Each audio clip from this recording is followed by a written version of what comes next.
back, 'cause I promised I would. Ulez does fall on the least well off. We've discussed this before.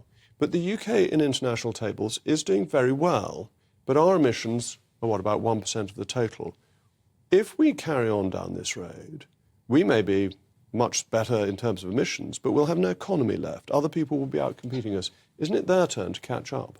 Oh, there's so many misinformation there. It's a bit staggering, to be frank, which I'll take on. The floor's yours.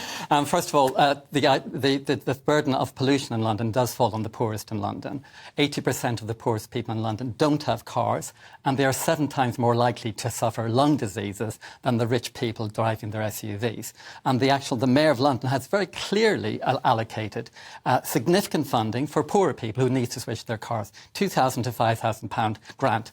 Unfortunately, the real hammering on the poor in London has been the Tory increase in fares and the elimination of free travel for pensioners. So yes, I totally agree with you that the burden should not fall on the poorest. Unfortunately, the Tory record on that has been bad because, for example, in 2013, when the Daily Mail waged its war on the green crap, the government slashed the insulation programme, and that led to 9 million homes having to pay massive amount extra this winter as the fossil fuel prices went through the roof. But the fossil fuel price went up in part because we weren't investing in extracting more fossil fuels domestically, which is much less emitting than importing fossil fuels from Russia or from the United States or other countries where it has to be gasified and degasified first. Again, a number of inaccuracies there, Jacob.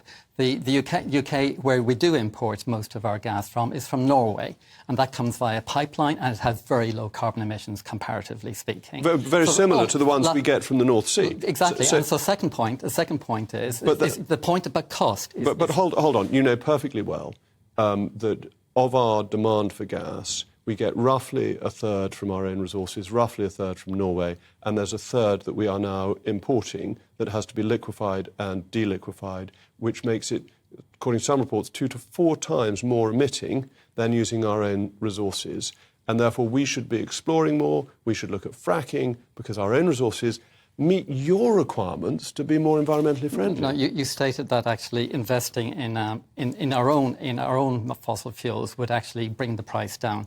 You know it doesn't, because the only way to bring the price down, which is something you would not agree with, is we'd have to nationalise the oil companies, because any oil and gas that we produce is released on the global market, yes, and it will be paid at global prices. Yes, but global prices are dependent on supply, and all pricing is set at the margin, so that if you have 1 cubic inch of more gas than is demanded, price falls. If you've got 1 cubic inch less, prices rise. Yes, so if we're producing more, the global price falls. That's just market forces. Not true. That's not true at all.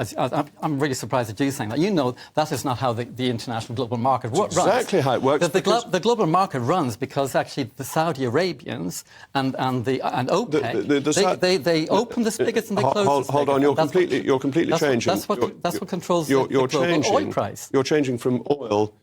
From gas to oil. You talked about it, actually. The gas price is set straightforwardly by supply and demand. And if you look at the oil price, Saudi Arabia and OPEC Plus has cut production twice now, and the oil price is still around $80 a barrel. So they haven't had the effect they've intended. But on the gas price has come down massively, even taking Russian supply out because of the increase in UK and Qatari supply, which has been significant. Supply reduces prices. The global percentage that the UK produces of gas is infinitesimal compared to the global market. However, but pricing is set at the margin. That's the key point. But talking about the UK economy and this conversation, I find is quite bizarre.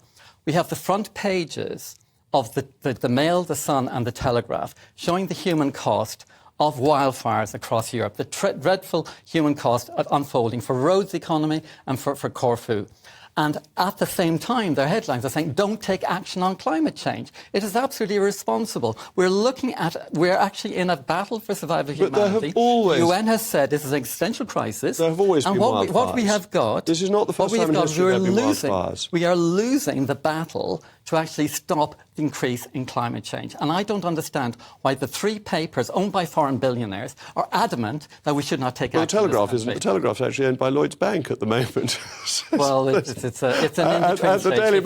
the Daily Mail's owned by a chap who lives in Wiltshire. It's actually a French living billionaire. The Telegraph's owned by somebody resident in Monaco, and the Sun is owned by an Australian billionaire. Three billionaires have immense power over. Hold on, the politics. Barclays are resident in the Channel Islands and Monaco, the owners of the Daily Mail are resident in Wiltshire. Well, he's actually resident. So you just want to have a. I mean, you're just. He's resident legally in France. But anyway, the idea is that these 3 papers, front pages, are showing the catastrophe unfolding, and at the same time are calling for us and telling the Tory party the way to win is to damage our future. The way to win is to have economic growth and not to be way ahead of everybody else, and to put a penalty on British people, which other countries aren't imposing on themselves, because we won't make any difference. We won't stop wildfires by having a Ulez scheme in London. We will just hit London traders. Ulez is not mainly a climate action, as you know. Ulez is about... It's all part of the same thing. Ulez is trying to save the lives of Londoners and the 12 kids who died from asthma and the 4,000 who died prematurely. Ulez is about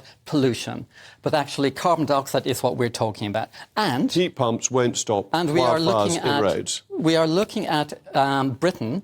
Adair Turner has said the I'm going to invite you back again. But we've got the economy will be bigger. We've got to finish now. Thank you very much for joining me.